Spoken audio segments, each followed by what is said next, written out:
Hello and welcome back, ladies and gentlemen, to the Star Ladder I-League Season 13. This is going to be the North American region. We're going to be taking a look at the playoffs here. Game 2 of the lower bracket finals. Complexity Gaming up against Digital Chaos. I'm at Lyrical TraLF, joined today by TraLF. How are you doing today, sir? What are you hoping to see in this one? And do you think that DC may have already made the proper decisions? I think so. All I really wanted to see was the Wisp ban, and 10 they did ban it seconds out. I don't remaining. know if actually DC can play Wisp themselves. Does I don't think 5 seconds 1437 does. And remaining. does Owie? I never saw him play it on EG when he was playing with them for a good year. Well, it's one of So those things where the hero is so unique that even if you've played it a couple of times, like the hero can totally get transformed just by somebody who is incredibly talented and plays Radiant it a team lot. So pick. even if they do know how to play it, the fact that you've got somebody here in Hanskin who plays it exceptionally well, I think it's the proper decision to ban it out rather than trying to take it themselves. or I think yeah, I agree. And also now that I think about it, I think it's more than just individual play, but I think the team needs to know how to play around the Wisp as well. Mhm. Like you can play really well, you can play, a Wisp very well, but if 10 your team doesn't know seconds how to move remaining. around or utilize the relocate well, then it's kind of futile. Complexity's So turn to yeah, pick. so they ban out the Wisp and the Dark Seer actually. So two of the five heroes in the first phase that Complexity picked up last game. So it's going to be a very very new draft from Complexity. So I'm excited to see that. And the Slardar picked up here first for DC. And by the way, I don't know if you caught this last game, but 1437, who has just been announced not only what an hour ago, 2 hours ago, that he's now the official fifth. He's actually drafting for them now. Did he? Was he drafting last Complexity's game? Did you manage turn to to catch that? pick. He did actually, yeah. He was announced as the team captain and the Oh, drafter for them. So okay. big news, a whole lot of things to work out, and in what is going to be now their first official match with him, on their roster, even though it still says stand in next to him, it's something to keep in mind that maybe there's some. I think it's so tough to add somebody to a roster. I mean, you've played professionally. What are your thoughts 10 on that? Adding seconds somebody to a remaining. roster and how it shakes things up. Well, adding one player to your roster is one thing, but then 5 adding them and seconds then remaining. them instantly coming in to take over the team and captain them is another, I think, Reserve time. which is a big leap because it changes the way your entire team plays. If you're changing a carry player, I think you can generally change carry player like you change your underwear. It's at least well maybe a patches ago you could. A carry Once a player now week. is a lot more dynamic and needs to move around a lot more. So Radiant maybe it's a little team more pick. difficult to do that now. But their role is still pretty cut and dry. But as a captain, that changes the entire dynamic of the team. So with him coming in as the new captain and the new drafter, I didn't know this. It basically says I'm going to take all the information I had from my last team and kind of add it to you guys, and we'll see if it works together. And this has all happened very abruptly and very very Winter quickly. So arrival. we'll have to see if they can make any kind of Radiant big team changes ban. in here in game two, because I think that the loser is out. Correct me if I'm wrong, right? That's true. Yes, the loser Okay. does end up dropping out of this one, and then the winner's going to go on and in a couple of hours here just play against Archon Dota, who have been looking really strong this tournament so far. 10 seconds Yes, they remaining. have. So anyway, they go with the Slardar, and then its 5 response is seconds Bane and remaining. Tusk from Complexity. Pretty strong heroes. Both heroes with very, very strong abilities. Reserve time. They very low downtime for for all their Complexity's turn spells. to ban. The ultimate is a 100-second cooldown for Fiend's Grip, which actually isn't really that long if you think about it. I think that's the same cooldown as the Doom, but I could be wrong on that. And then Wyvern strong too, so pretty strong on both sides, but very different from the last game. Yeah, certainly. And I 10 think that seconds Bane, remaining. when we think about the path that this hero has taken over the past couple of 5 weeks, he seconds became a remaining. marquee member of the early shutting down the mid laner for the enemy side. He Reserve runs on time. in there, even if you just end up taking on a brain sap at level 1. I mean, back in the day, I feel like we ended up seeing Enfeeble taken and messing with the enemy mid laner. But I think here, the brain sap, you're able to trade so efficiently with whoever's in there. Winter Wyvern, another hero. So I think that the dynamic of this game is going to change a lot from last time. I don't expect to see another Huskar at Digital Chaos, especially with the Dazzle already banned out by them.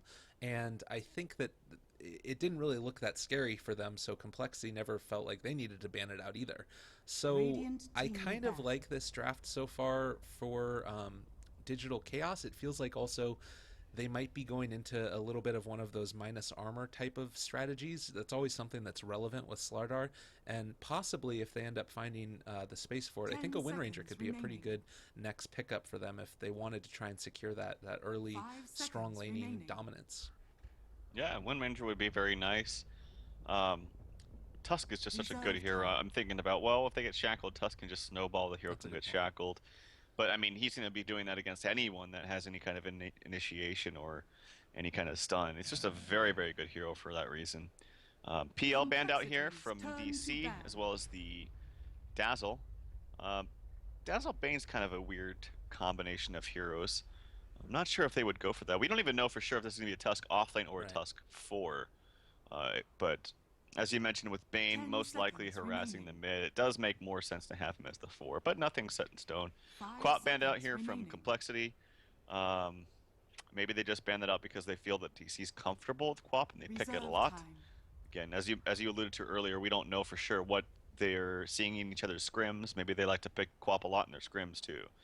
So anyway, one final ban out coming from complexity. They're actually taking some reserve time thinking about this. So really, really want to find the right hero. Yeah, definitely. You talked a little bit ago as well about Tusk, and you know, I keep on alluding back to the Frankfurt Major because that was such a Complexity's strong turn to showing pick. that we saw from that hero. I think that he was picked or banned in every single game, and I feeling like we're moving more and more into a situation where teams are picking heroes that are dynamic and capable of being played in multiple positions. First of all, because the draft is so much more important than I feel like it's almost ever been, and on top of that, you need to be able to have a hero that can simultaneously, be 10 defensive with the seconds snowball remaining. there in Tusk or Bane with his Nightmare, and also have the ability to dole out a 5 lot of damage and seconds create that remaining. control.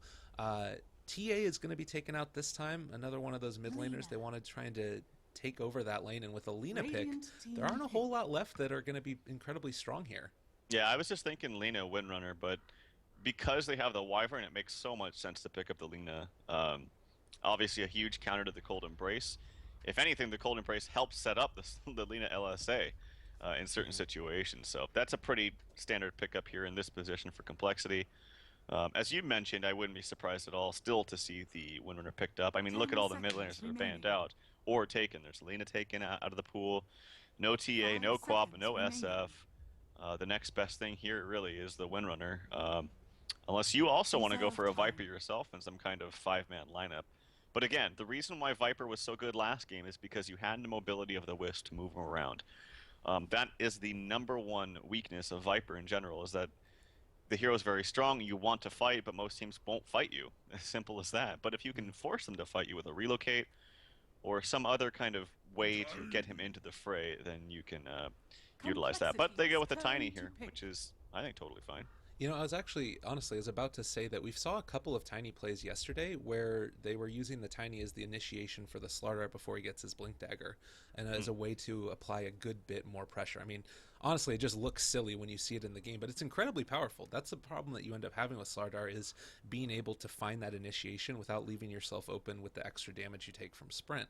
10 So I think seconds that if you remaining. have that combination there together, you have a lineup that can 5 potentially seconds find remaining. pickoffs at the early stages of this game.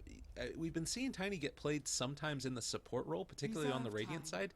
Do you think that's something that we could see this game, and do you feel like that's a strategy that works and is pretty good? I think it can work. I don't think that DC are going to do it though. Okay. It is a little bit cheeky, but I feel like if they did it, Complexity does have the heroes to really really punish that. I mean, Complexity has 3 heroes with tons of strong abilities, tons 2 of nuke seconds damage, good remaining. stun, good control, all together. Like they can fight very early on. Now they add to that with Radiant picking up a team pick. gyrocopter, which I think is very very understandable. This is probably Zizzy's most comfortable hero. And seeing how he is standing in for Chessie for whatever reason, I don't know. It makes a lot of sense for them to pick that up. Ugh. Razor Complexity's now here picked turn up to ban. for Digital Chaos. Um, I love Razor. I think he's a really, really good hero.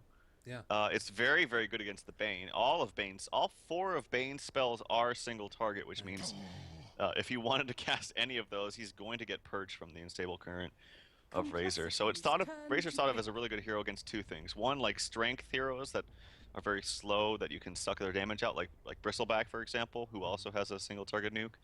And it's also good against single target nukes, like Bane. Rubik is a really good hero that it's good against. So yeah, I think Racer's fine here. I'm not sold on the Tiny, though, actually, now that I think about it, but we'll see what rounds up their lineup as their fifth support hero. The Lich was 10 banned out from seconds complexity. remaining. Yeah, Lich taken away, and also that Bounty Hunter, last but not least, not 5 wanting to be able to seconds give them that remaining. extra gold infusion that I'm seeing. There we go, Undying.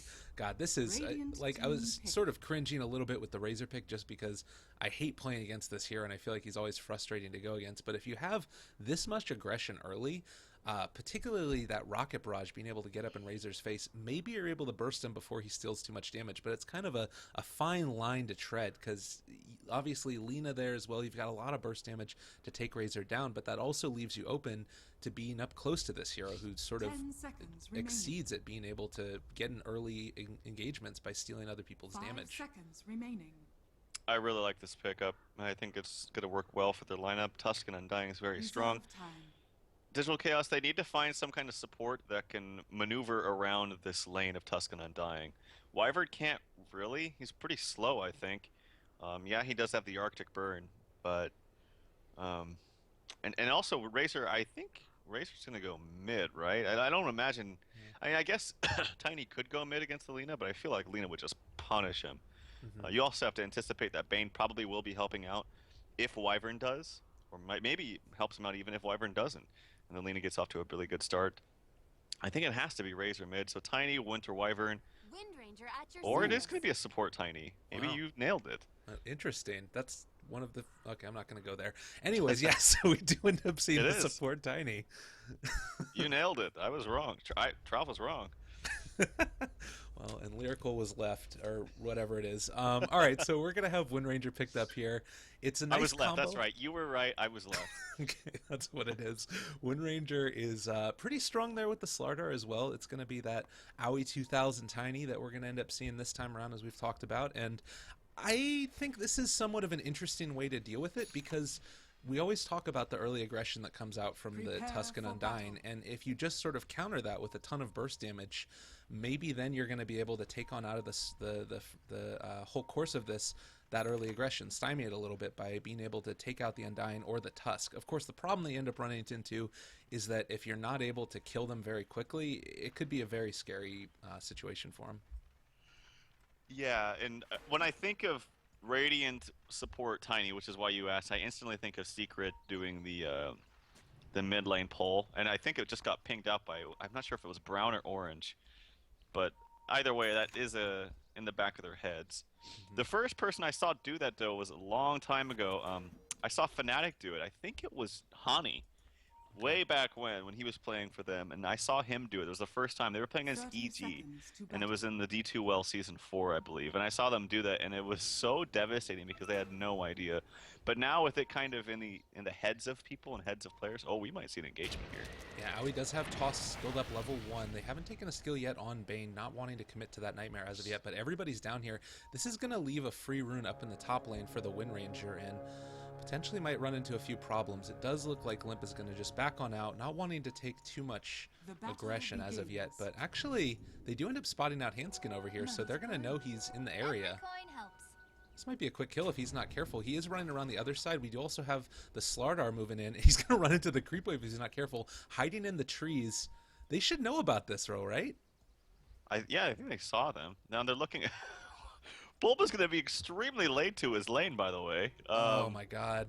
Like he's not even close to that lane, and Hanskin struts on out of there. Really nicely played by him. He does run at 315 movement speed, so he is much faster than these heroes. 300 only for the Slardar, only 285 for the Tiny, and despite the fact that he placed 2 wards here, neither of them blocked either of these camps. Oh wow. So that really, really sucks. So despite him, you know, kind of getting out of jail free there, he still buys sentries, but Yeah.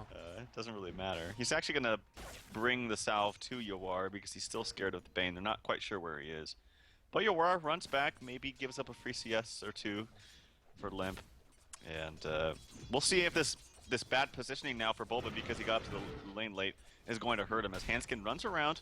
Hasn't skilled up anything yet, but he is going to put him some damage. The stun coming out, it does hit Zizzy.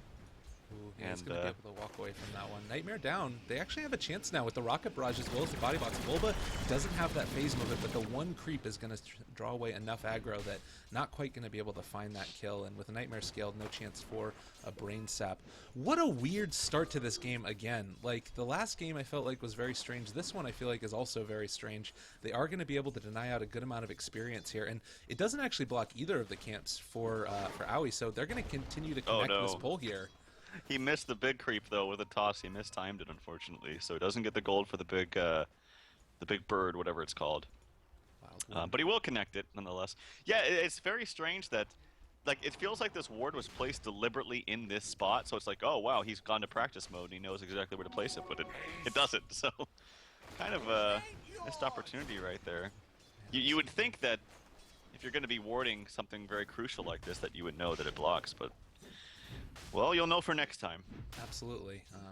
Well, Z-Freak is going to come on in here. Does get hit by an Avalanche. That's going to be a nice last hit there for Aoi as he ends up being able to take him on out. The Haste Rune soon to expire on the Undying, but they do have the fight on over here. Swindle needs to be careful. He is going to be able to salve on up and just walk away from that one. But now we get in a situation where 1437 and TC are in the area. And it's a lot of nuke damage that comes out from Razors at the early levels, especially if he's able to steal a decent amount of damage with that static link.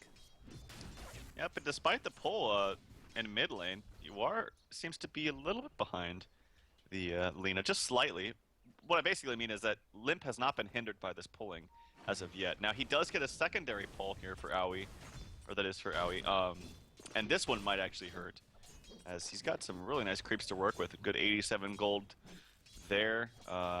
See if he can pull it to the next camp as well. Maybe he doesn't. He's kind of walking around, doesn't... Oh, there he goes. Okay.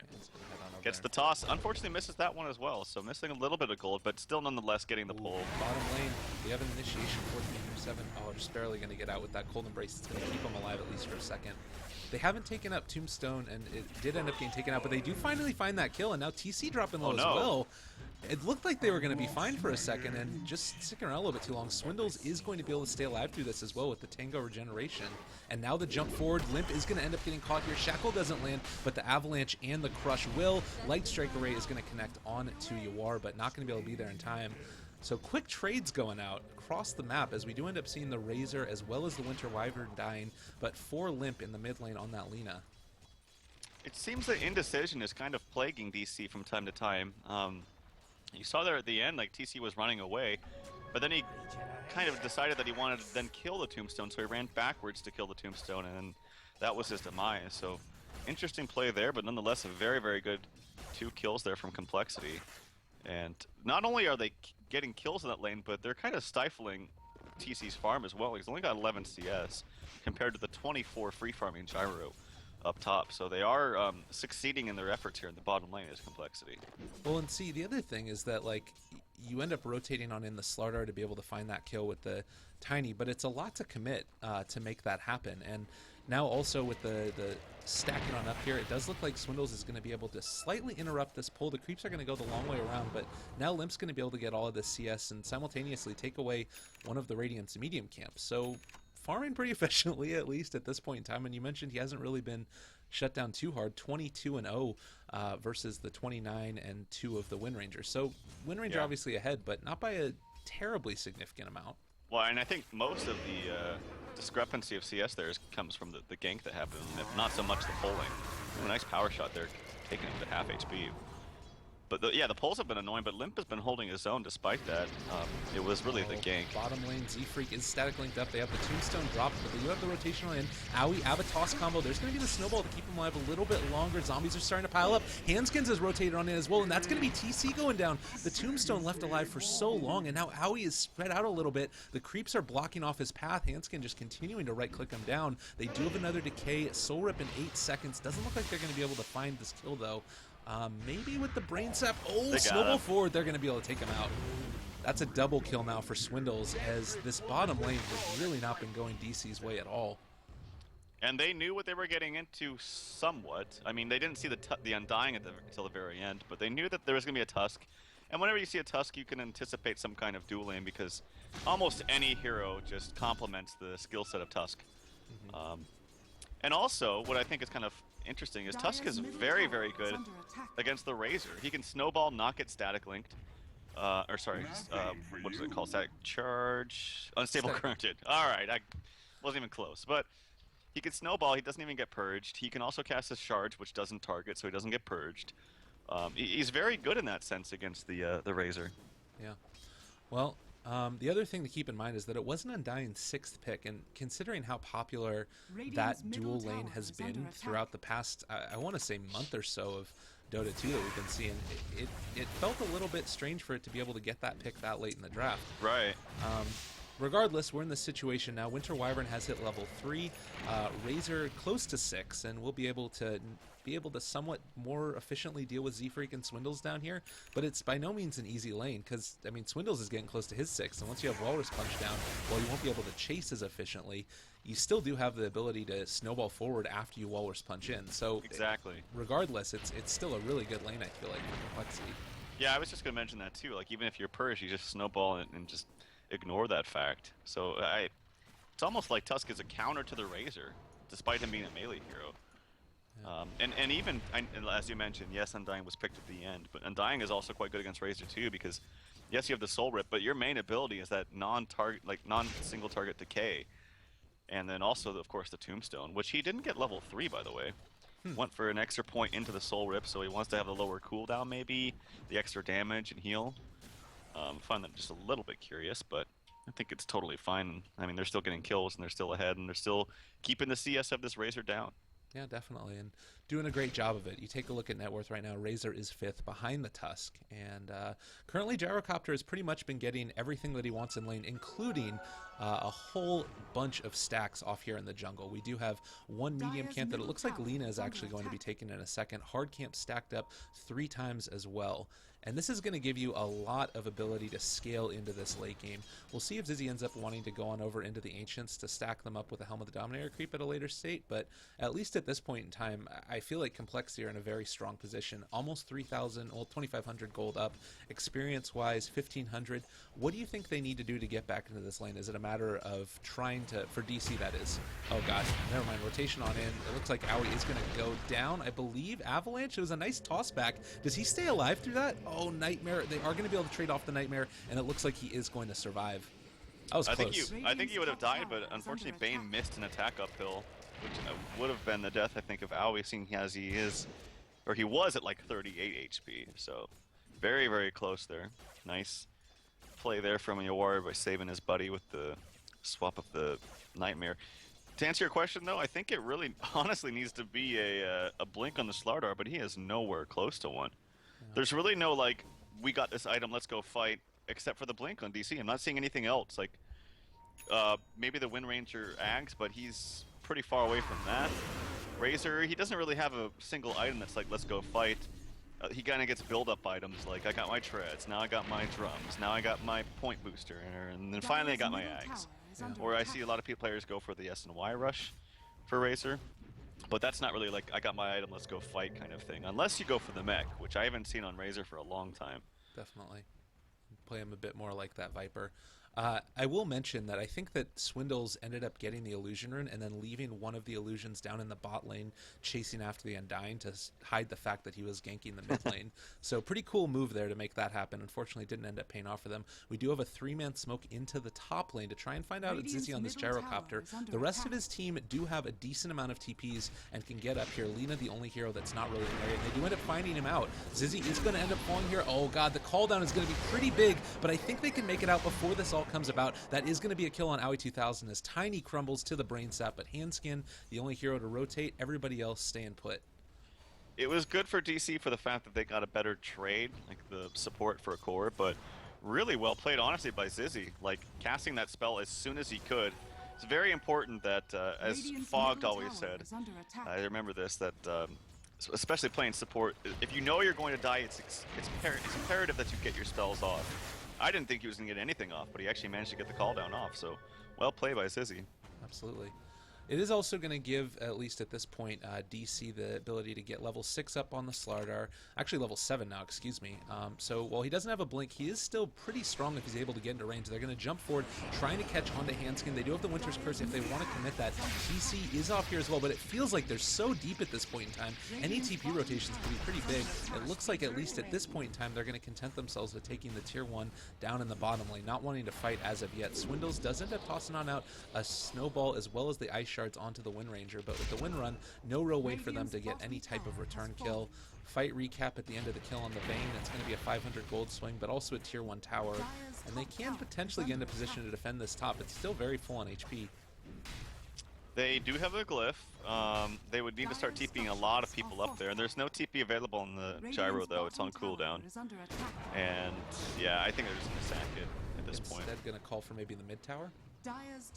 I'm surprised. I thought they had a glyph up though. They didn't even use it, unless my user interface is wrong. So that's kind of a little mishap. It does look like they're going to at least be able to take on out this tier 1 in the mid lane. It does look like DC are trying to come into position to defend against this. 1437, not quite level 6 yet. They do end up tossing out the Avalanche as well as the Splinter Blast. That's so much damage on top of Zizzy. Landed every spell, but they are going to take this mid tower, so obviously fine for complexity. Don't imagine they're going to be giving up their tier 2 top though, so they are going to just back up and farm and kind of slow down the game just a little bit. And after those couple of towers taken, complexity take a 3,000 gold lead. Experience about 2k. Big items that are coming up on these heroes. Wind Ranger, as we mentioned, still a ways away from picking on up that Aghanim Scepter, but 1,800 or so can come pretty quickly for a core. Tusk hasn't really picked up or invested in another item as of yet. I think probably for me, the Yule Scepter on Lina is going to be a fairly large item just to be able to disengage from fights or find pickoffs around the map. Yule's is always good on Lina, but you do have to be a little bit careful this game because there's a lot of like follow-up initiation. Speaking of, if he goes on to Bulba right now, I feel like this could be bad for him. As he's Be able to catch Lightsaker, Laguna Blade. I feel like 1437 could have helped him there. Well, just gonna back on out at this point in time. Not gonna help out his buddy. 600 gold swing. I guess he does have Winter's Curse, but didn't have enough mana at that point. I think he had just used a Splinter Blast though. I haven't. Yeah, that was a little bit strange. I thought Limp was gonna see him and be like, "Oh crap, he's got a buddy," and then run away. But all right. But they also did bait out the TP from Yawar, so making them move. That was actually a really big kill from complexity.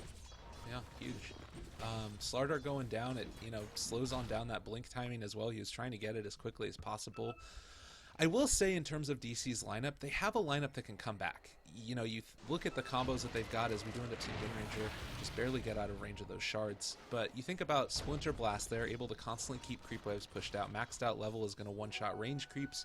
2 shots on the 7-second cooldown is going to mean that the whole creep wave is dead. Winter's Curse is always going to be relevant and scales well against the lineups that you've gotten. Also, I mean, being able to have that Tiny in a support, while he doesn't have very much farm, he still has the insane burst combo, which is always relevant, even in the late stages of the game. So I feel like they have the tools to make it happen. It's just going to come down to a matter of execution. Yeah, the thing I'm worried most about for DC is that they don't really have a clear-cut way to deal with this Tombstone if it's placed correctly. I know Z-Freak plays this hero a lot too, so he's really it's come down to like an art really with where he places it. He just knows the exact placement that he needs, especially when they're pushing. But if you look at their lineup, they got 2 melee heroes which can't really take care of the Tomb. One of their ranged heroes is the Wyvern, who can't take care of it. I guess he can maybe take care of it with an Arctic Burn, but you don't really want to use an Arctic Burn to take care of a Tomb. Then you got the Wind Ranger, which is probably your best bet with the Wind Run. And the Razor, he doesn't really want to get in there to take out the Tomb unless it's really out of position. So that's the only thing or the biggest thing I should say that I fear for DC's lineup is having to deal with this Tombstone. Well, unfortunately, it doesn't look like they're going to be able to realize that Roshan is going down as he is about to fall, or maybe they're just comfortable trading the tier 1 for the Rosh at that point, seeing as they didn't think they could contest it. In either case, they trade a tier 1 tower for Roshan and a bit of damage up on the top lane, as well as TC is going to be able to right-click away this tower and possibly get it. They do have the glyph up, as long as this isn't that weird bug that was going on earlier or something. They do end up using the glyph now, and with the rest of complexity moving in, they need to get out of here before something starts getting a little bit too crazy. They're going to be able to get the deny, though. They do get the deny. So, I mean, it's still a tower dead, though. I think that's actually Dire's fine top for DC. tower has been They made denied. all 5 heroes rotate, unless TC gets caught out. Nope, he's not going to. They made all 5 heroes rotate. They got a tower, so a little bit of map control going their way. They're farming on their Slardar, who desperately needs that Blink Dagger, and he's actually pretty close. So, yeah, you gave up Roche, but I think you have to in that kind of situation. Well, and I was wondering if they just didn't know that it was going on, but given the vision and how it was looking, I would be very surprised if DC didn't realize that Roshan was being taken. So probably a good choice on them, and they're able to extend this game a little bit longer. compLexity taking advantage by being able to take an objective, but it's still not an insurmountable lead at this point in time. I mean, you do have the Yasha being built up by the Razor now, probably going to try and build into the Sanj afterwards and give him a lot more ability to fight in these engagements, that extra HP. Slardar has the Blink, as you mentioned, and all the pieces are maybe going to start to come together. Level 7 on the Winter Wyvern, Splinter Blast is a big old nuke, and looks like they're going to try and bait TC for a little bit here. Radiant's top tower Oh god, this is could be a under little bit attack. scary. This might be a bad initiation. I think this is bad for DC. Although Limp might get caught out, there's actually a sleep onto the wrong target there, but here comes the grip on the Volva. TC is going to end up falling down there in the side as well. It looks like 1437 is going to go down. Oh god, Yawar as well. He has the missile on top of him. They are still chasing the Tiny off in the river, so 3 on 2 over there on that side, and that is going to be the Wind Ranger going down, possibly somehow staying alive throughout all of this. Also Tiny chasing away over there. He's nightmared up, leaving him alone at least for the time being. There's the Walrus Punch, followed in after the Snowball, and a full man team wipe as only Limp ended up going down for the side of compLexity. And he would have lived if the sleep came up, or if the nightmare came up onto him. What happened was he got tossed up, and since Tiny was sitting right next to him, it can be kind of awkward trying to target correctly. And unfortunately, the Bane slept Tiny instead of the. If he slept the Lina, that Lina wouldn't have taken like any damage, and they would have 5-0'd them. Regardless, though, ooh, nice stun initiation there for Volvo with a really nice Splinter Blast. Swindlewellens is going to be able to stay alive a little bit longer. The Snowball keeping him alive. The call down isn't going to hit on anybody except for Aoi 2000. Swindles might go down here as the Aegis has already been popped one time. A couple more right clicks is all it's going to take, but they're not going to be going for it. TC goes with the Plasma Field. That's going to be able to secure the kill. Now Zizzy running away, already amped damaged up, looking for their second point of initiation. The Shackle is going to land as they end up tossing Volva in on top of Zizzy, and that's just the power of that combo. It does need a Blink Dagger at that point in time. Able to TP out at the last second. And DC pick up a few kills at the end, being able to turn that one back around a little bit more into their favor. Radiant's And their bottom kills tower are worth a is lot under more. If you attack. look at the recent kills, the ones that compLexity were getting onto the Tiny and Wind Ranger were 328 and 362 respectively, but the kills that DC just got were like 521 on the Tusk, also ended a spree, and then 400 for the Gyro. So their net worth is higher. When they get these kills, it means more. So you can't be complacent if you're compLexity, even though you're ahead. Because you do give up more gold. And as you mentioned, I mean, DC's lineup, I think they're much more prone to go late game against compLexity with this lineup than the last one. So you got to be careful. Absolutely. Stacks are coming on out for the Ancients on the Dire side, and hopefully Gyrocopter is going to be able to take those relatively soon. The thing that's worth noting also is, at this point in time, DC actually have the advantage in terms of towers. They've been able to lose all of their Tier 1 towers on DC, but they've taken 2 Tier 1s and a Tier 2. And that top lane has really been pressured somewhat significantly by that Roshan take early on compLexity side, and they weren't able to break through on the other one. Vision-wise, I think the game is much more into the favor of compLexity. They have pretty much complete vision down here on the south side of the map. Actually, this one might end up getting dewarded. But regardless, they are looking for a kill onto Zizzy here in the top lane. Aoi is in the area with the Wind Ranger, thinking about going for it, but without anybody else on the map because of that lack of vision. They're not going to be going for this one, at least at this time. Oh, he's going to walk down now, but he's walking right in front of our creep wave.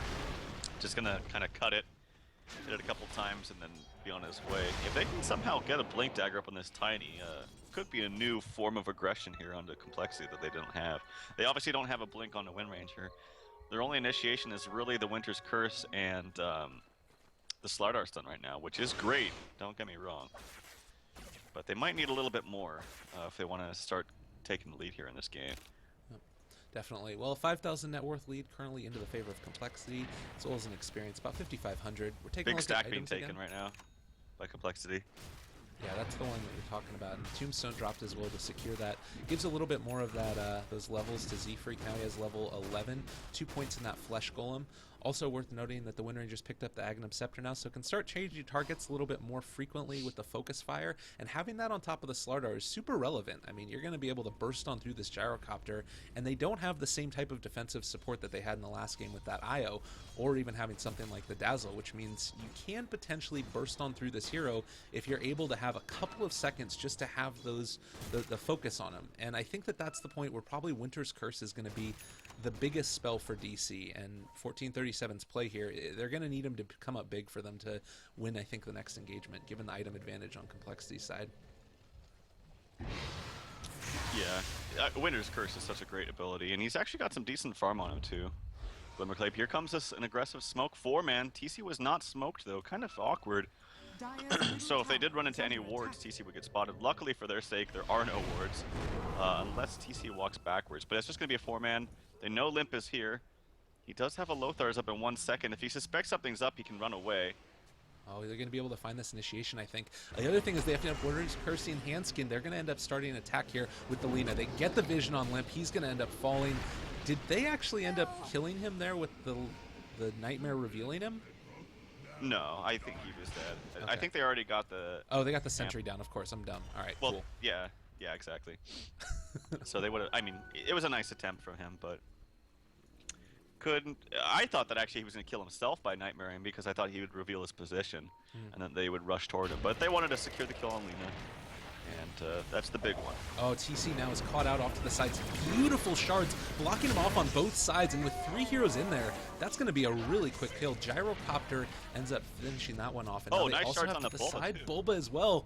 Oh my goodness, this Tusk has been playing very, very well. This is actually, it's worth noting, this is Swindle's only 3rd game on Tusk. We saw his 2nd game ever, at least in professional matches, just the other day, and now being able to really make good use of this hero. Does have Guardian Greaves on up, and they're starting to pressure this on out. Oh, there's the Wind Ranger getting caught out yet again. Walrus Punch follow-up afterwards as Bulba is nightmared. Do have the Fiend's Grip up if they want to commit it, and they are for Bulba. That's going to be the call down. They end up shackling too. Z-Freak hasn't dropped on down the Tombstone as of yet. The homing missile is going to connect, not enough to be able to kill him off. Avalanche just going to be saying, get on out of my base, and Complexity are going to walk away from that one. But picking off TC as well as being able to apply all that pressure, I guess they committed Fiend's Grip and weren't able to get a kill though. Really nice shackle there from Yor. You could say a bit of a blunder there from Z-Freak by running forward and providing him the opportunity to shackle shot. If he didn't run forward, Yor would have had to run a lot further down, or I should say a lot further up to get that shackle shot to hit it to the next tree. But because Z-Freak was running forward, it gave him a lot more of a safe position to actually get a shackle, and a faster way to do so. So, nice save there from Yor. If he didn't get that, that was for sure a death on the Slardar.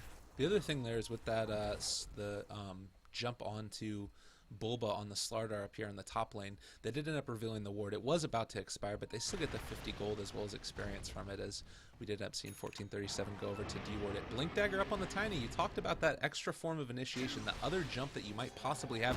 Zizzy is going to use the call down now on top of Bulba, interrupting his ability to jump on top of him and blink. And he just ends up TPing away. Roshan back up again. Z-Freak is going to end up dropping the Tombstone for the ability to soak up some more damage onto these Ancients. But I guess that's kind of a weird one. I guess they're going to come on in and take Roshan. Yeah, I don't know about that, but anyway, it's going to be going down. The great thing about Tiny with Blink, especially as a support, is that it's similar to the idea if you have a Pudge on your team and someone is pushing into you, it's always that extra X factor that you have to be worried about. Like, we can lose this fight if one of my heroes gets, separated from the rest of my team instantly. Yeah. Obviously, the hook is much better because the toss you have to blink into harm's way to get off the toss, and it's not even 100% that you get it. But it's still the idea is still there that you can separate someone from the rest of their team. The most ghetto of Bat Riders is the Yeah, Tiny. exactly. All right, 1437 does kind of reveal his positioning here. The shards are going to catch him out as well. He needs to run away. Glimmer Cape on up. They're going to be able to have vision. Trying to TP away. He actually gets out. Hanskin tried to go for the Nightmare. Wasn't able to catch him. And now pressure applied up top. And we talked about the fact that there's no tier 2 tower up here. They're going to be able to pressure this a lot longer than Complexity are because they're going to be able to start applying that pressure. We also do have the glyph up on DC. So nice little positioning here. Limp is invis up. He can toss on out that Light Strike Ray if he wants. This is going to end up connecting onto the Wind Ranger, tossing on forward. Laguna Blade there as well. That's the snowball forward. No, Fiend's Grip going to be able to connect as well, but that ends up getting interrupted. Undying takes on out the Wind Ranger for the turnaround. Oh, Guardian Greaves is up. Bulba's going to end up going down. 3 heroes soon to fall for DC. Oh, man. Really ambitious to say they're that long from the members of DC. I think what they're thinking was, oh, compLexity has an Aegis. They want to go push high ground. They want to go force the issue. And as a team with the Aegis, you do. Like, you want to go push high ground, especially in the position that they're in.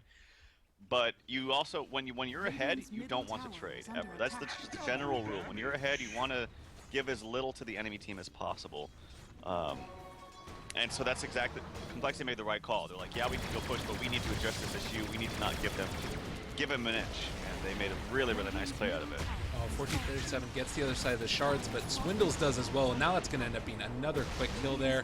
Oh my goodness, they are really running a train right now. Swindles with the haste rune also. That's got so much initiation potential. They're pushing on up onto high ground. Zizzy is up top. He's going to just be able to dodge away from every little thing that comes his direction. Wind Ranger now actually separated and does have a lot of damage coming out from that tombstone. The Soul Rip to keep it alive a little bit longer, and it looks like at this point, at least for a second, compLexity's going to back. Bulba jumped forward on the Slardar. He's going to end up going down. Glimmer Cape or not, 1437. Winter's Curse on up. Anskin is right-clicking Zizzy, but I think that he still stays alive throughout all of that, looking for their last little opportunity here to catch on to him. Nice Ice Shards. Tusk ends up taking down the Winter Wyvern. Fight recap. This is a 3,000 gold swing on top of Rax's. They have the ability to move on down towards the bottom lane afterwards if they want with 3 dead on DC.